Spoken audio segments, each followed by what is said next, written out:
nous mettons la clé sur position on, ici, mise en route du moteur.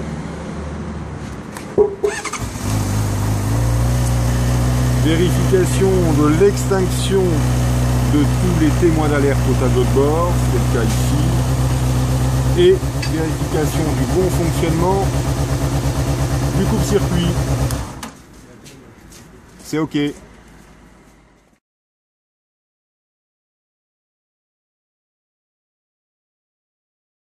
Sur la commande d'accélération, donc on vérifie qu'il n'y ait pas de point dur à l'accélération et à la décélération, ce qui est bien le cas ici. Pas de point dur au niveau de la commande.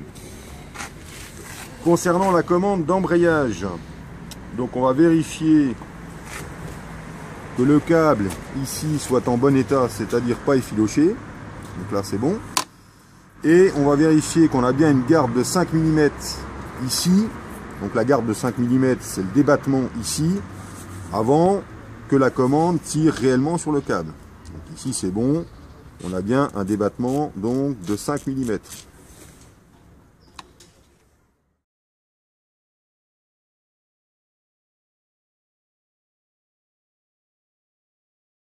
Nous sommes en présence d'une moto à carter humide. La vérification se fera donc à froid, moteur froid, et moto droite.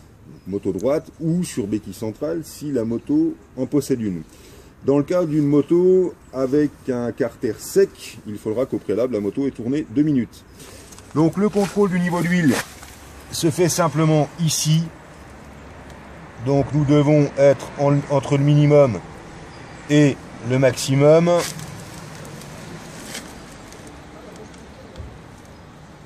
Donc je rappelle pour cette vérification, si nous sommes en présence d'un carter humide, ce qui représente la plupart des motos en utilisation moto-école, donc moteur froid et moto droite ou sur béquille centrale.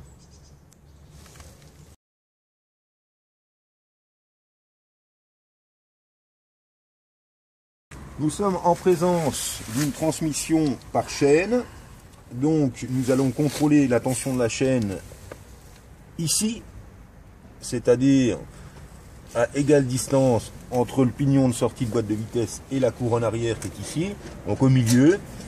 Ici vous devez avoir un débattement ou flèche, débattement compris entre 2 et 4 cm en général, en l'occurrence ici indiqué 35 mm.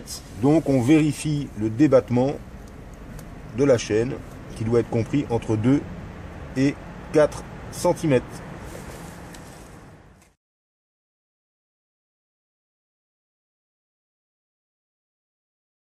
Nous allons vérifier le bon état de l'optique avant et sa propreté. Donc ici il est propre, pas fêlé, pas cassé. Nous contrôlons ensuite le fonctionnement des différents feux.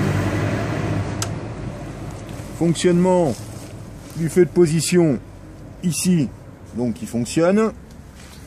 Fonctionnement du feu de croisement ici. Et fonctionnement du feu de route qui fonctionne également.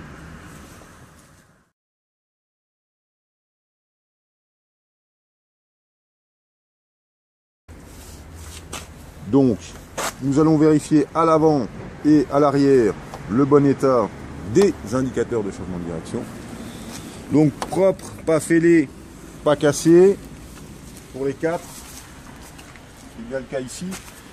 Et bien évidemment leur fonctionnement. Donc à l'avant, à l'arrière et de côté. Donc ça fonctionne, pas de souci.